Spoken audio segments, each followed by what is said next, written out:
Hi, this is Heather Picken, and welcome to the Woman on Fire Entrepreneur Podcast.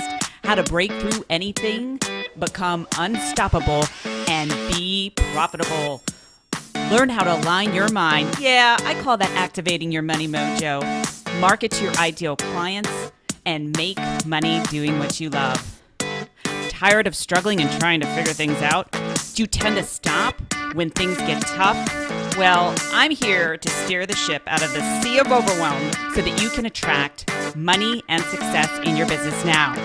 Grab your favorite beverage, let's fire it up, get inspired, and live life at your highest potential. Here's Heather with her co-host Chihuahua, Frankie Lee.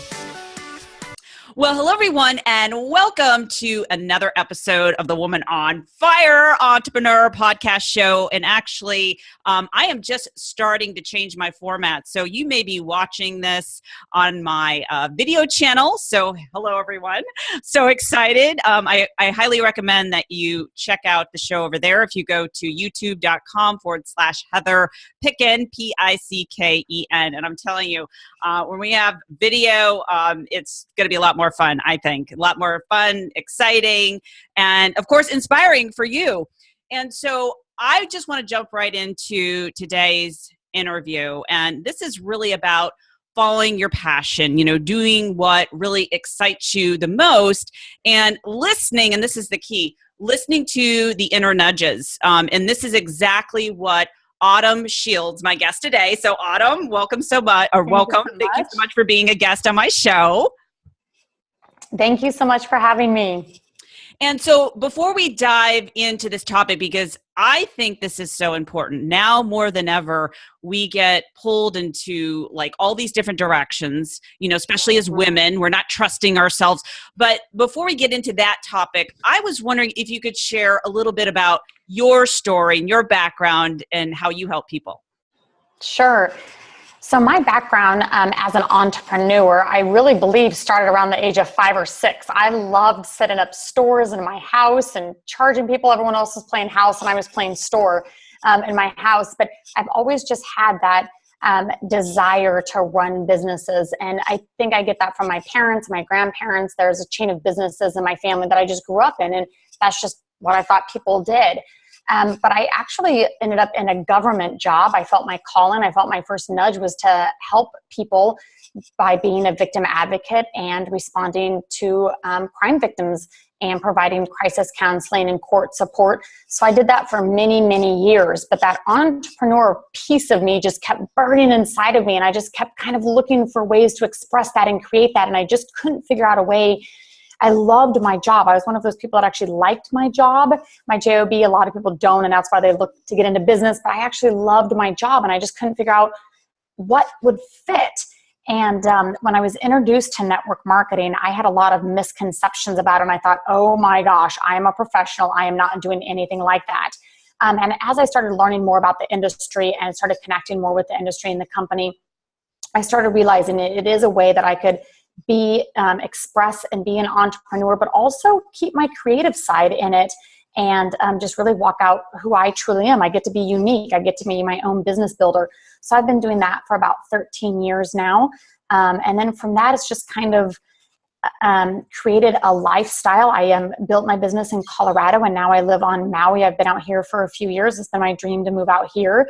And I also recently just started a nonprofit project for teenagers to just really help them. The same thing that I believe I do in entrepreneurship is just kind of find our strengths as growing young adults into adulthood to try to say, hey, just like you said, are we ever quiet enough and trust ourselves on really who we are, what is our unique calling?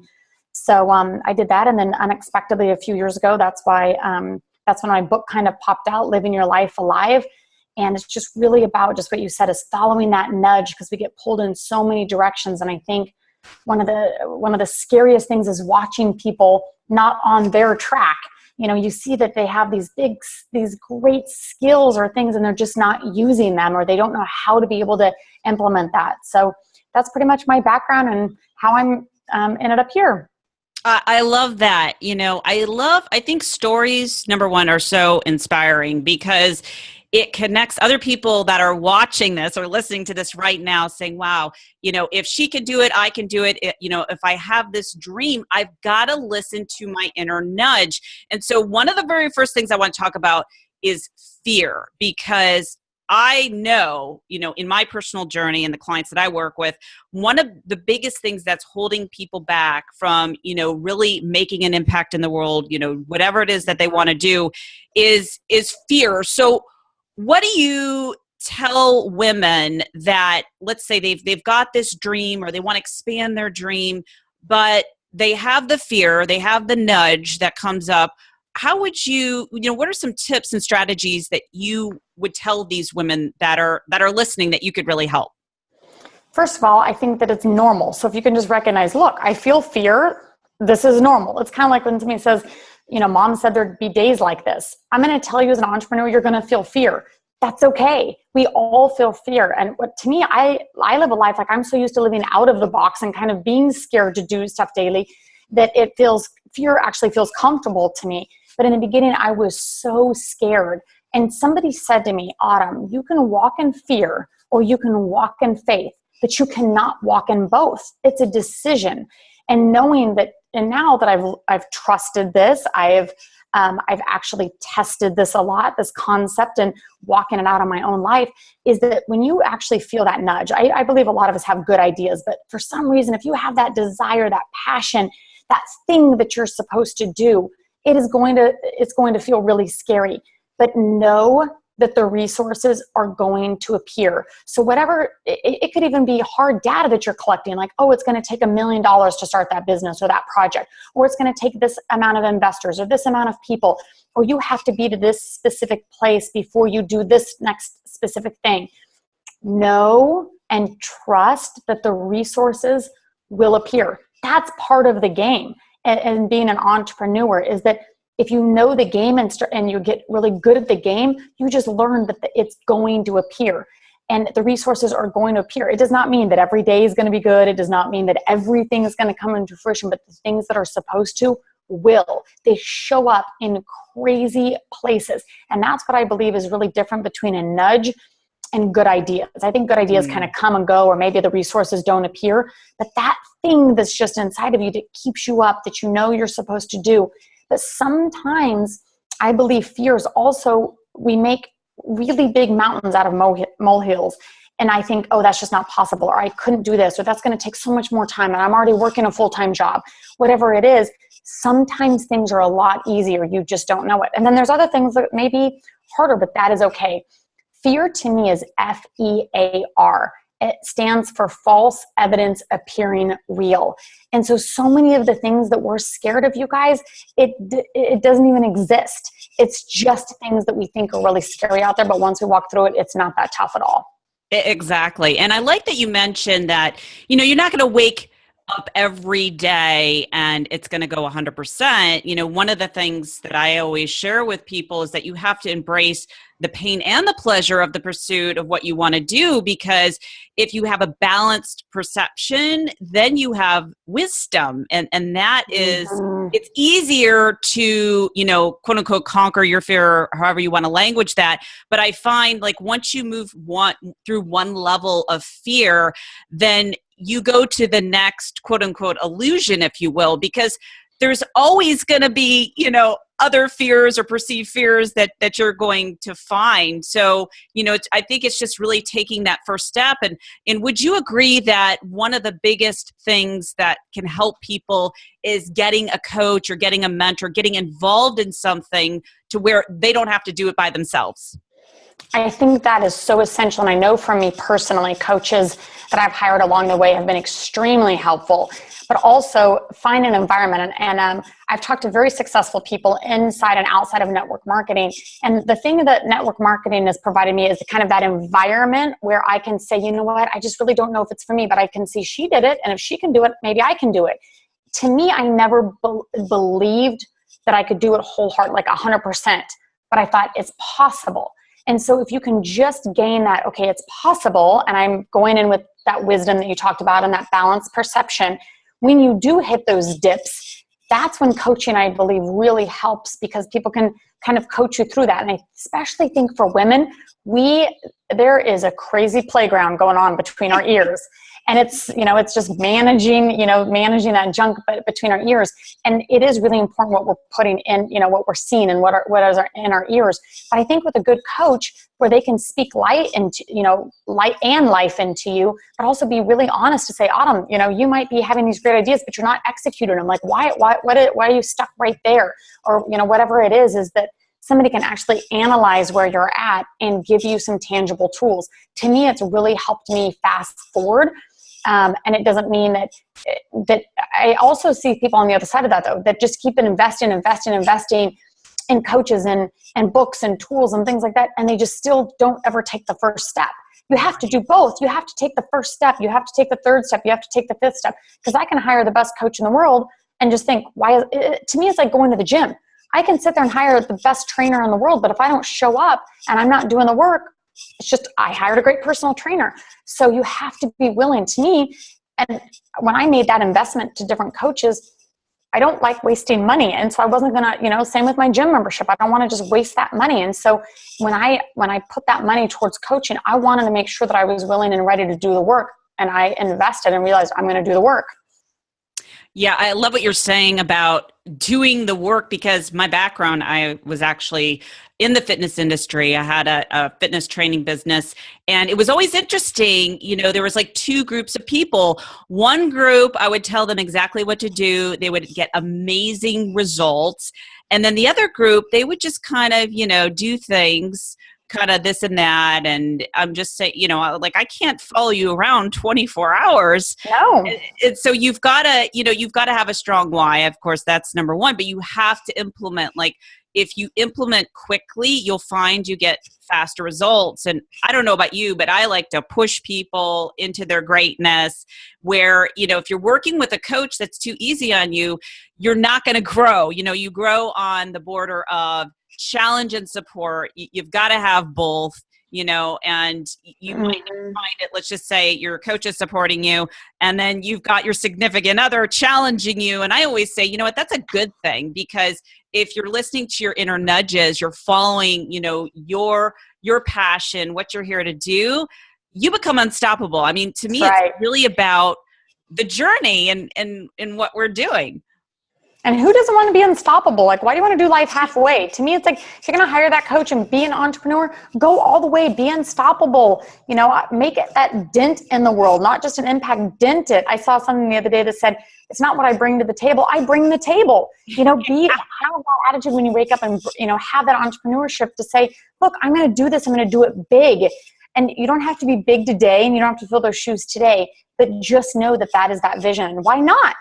Why wouldn't you? Because, and I think what's important about that word unstoppable and setting that bar or that pace is that it's the ripple effect. Think about right now, if you were to absolutely take your ball of greatness, all that power and energy that's inside of you, and you had all the resources and the abilities and time and money to make that happen, can you imagine the ripple effect in your own life, in your family's life, in your community's life? Imagine the impact of the world. And to me, that's why, like you said, I like to push people into their greatness, because even though I do believe that that's important for us, it's so much more important for the big picture when you get to see, oh my gosh, because you made this choice, you inspired this person, and this what this person did with their life. And then you coached this person, and this person did this with their life. How exciting is that to get to see that huge ripple effect? Absolutely. No, I love it. And I was just thinking about our conversation earlier about fear, and I have to tell this story, and maybe you have another story to share with you that's unrelated to business. But a couple years ago, I was encouraged by a boyfriend at the time to take a trapeze class. And I'm telling you, this pushed my boundaries, this pushed my limits. So I'm walking up the ladder, and I get to the platform, and it's in the bar, and I'm pretty strong, but this bar weighed so much. Like you basically have to have one hand back here and then one hand on the bar, and then they're like, okay, take this hand and put it over here. And so I've got my hands on the bar, and then I'm supposed to jump up on the platform and out. my legs literally locked. I could not swing off. I was crying. I mean, here I'm like, I can't do this. And so one of the instructors, she runs up the ladder. She gets behind me and like the command is hup, hup, and you're supposed to jump. And I couldn't. I'm like, ugh. And so what does she do? Or what does she do? She pushes me. I fly out. I'm like crying. I'm like, ah! And then I fall into the net, and I'm sitting there. And I'm like, oh my gosh, I did it. I was crying, like tears of inspiration, because in my mind at the time I was on the platform, I'm thinking, what would my clients think? You know, I told them not to stop, like I have this inner dialogue going on. And so I went up the second time, it was easier. And then the third time, one of the demos was I had to do like a backflip. And like I hooked my legs in a backflip, and I was so good that they had me demo to the entire class. So I don't know if you have a similar story about like conquering other fears, but it was such a great moment. I do try to, just because I do coach people and I give them verbiage all day long and tell them what to do all day long. A lot of times I do have that inner dialogue where I'm scared of something. And it doesn't matter if it's like surfing for the first time, but I was in Colorado a few years ago and I was on a snowmobile and all the guys were going up this hill climb. And I was like, I'm still trying to like figure out how to do this, you know, whole racing snowmobile thing. And I do think a lot of times I do those things and push myself because I'm like, if I can do this, it bleeds into other areas of our life, you know, my life. And I think that if we just challenge ourselves, then you do. You're like, oh my gosh, I'm scared. You feel the fear. You do it anyway. You might mess up a few times. You might get better and then you're good and then you feel accomplished. It bleeds into other areas of your life. So I believe if you can find those areas or those opportunities where you can challenge yourself and don't back down, do them, because you can always lean on that experience to say, look, I have to pick up the phone and call a prospect or call somebody. And then you're like, you know, for whatever reason you're feeling that fear, you're like, look, if I can do trapeze work, you know, or snowmobile, I can absolutely pick up the phone. And so I think we can lean on those experiences in our life. Yeah, absolutely. I'm still laughing about it today, but it's so great. And I just think, you know, we all learn through other people's stories. And I think that's just a great little story and demonstration and way of telling people out there, listen, if you've done this, you can certainly pick up the phone, call people, put yourself out there, you know, step into your greatness, go to the next level. And, you know, before we leave today, as I'm just looking at time, it's going by so fast. Are there any last words of wisdom that you want women to hear that would really help them to, you know, take their business to the next level? I think you just said it. And I was like, I was meditating and praying before this call, just thinking if there was that one thing that I could say, what would it be?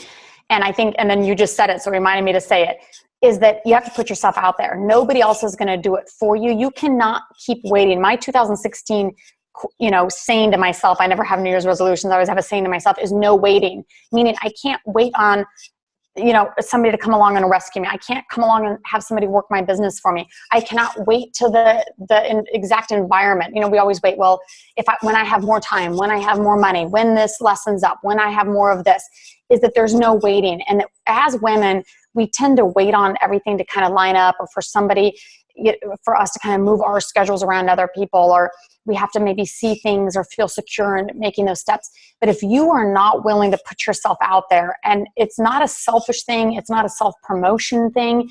To me, it's realizing that bigger picture, that ripple effect is that if I do this today, if I put myself out there, if you and I connect and I end up on this show, if I do the next thing and put myself out there, this is me putting myself out there today. This is you putting yourself out there today. And it's very easy for us not to do this, but it's just as easy to do it. And so my encouragement is to do those things where you feel that nudge to put yourself out there. You have to follow the nudge, because it's probably not about you. It's probably somebody else that needs to hear your story, your uniqueness, your giftings. And so know that you have, everybody that's listening to this has a very unique calling and gifts in their life that the next person doesn't. And so don't cheat yourself and don't cheat the world. Absolutely just walk that out. Find the way to walk that out and just do it. No waiting. Put yourself out there. I love that. And Autumn, where can women find out about you and your work? It's really about a movement that we started. It simply started as a book that I didn't expect to write, Living Your Life Alive, but it's actually turned into a movement, not from what I had ever thought about, but just what people did. People are doing videos on what living your life alive means, or what happens when you do follow that nudge, what happens on the other side of that, or what happens when you don't follow that nudge, what is it actually costing you? And so people are having so much fun with it, all the way from t-shirts to YouTube videos to all sorts of things. So you can just go to www.livingyourlifealive.com and connect with me that way through Facebook. I would love for people to be able to share their stories. It's just a place where a lot of people are encouraging other people along their journey, but that's just a great place to be able to connect, and I'd love to connect with everybody there. I love that. And yeah, we also have that in the show notes. So go ahead and check out her book there. And I just want to thank you again, Autumn, for being my guest today. Thank you. And thanks for encouraging all of us women entrepreneurs out there. Woohoo! On fire. Yes. And I want to thank all the women out there that are listening to step into your greatness, step into your power, because you've only got one life to live. You got to choose yourself. Until next time, this is Heather Picken. Take care, everyone. Bye-bye. Bye-bye. So if you found this show to be helpful, please hashtag WOFE, that stands for Woman on Fire Entrepreneur, and subscribe to this show in iTunes and leave me a review. I want to know how these shows have helped you. I also want to know the number one thing that you're struggling with the most in your business. Every week, I give away complimentary sessions to help you get it clear on your next steps and to activate your money mojo. You can learn more about my work if you go to www.heatherpicken.com.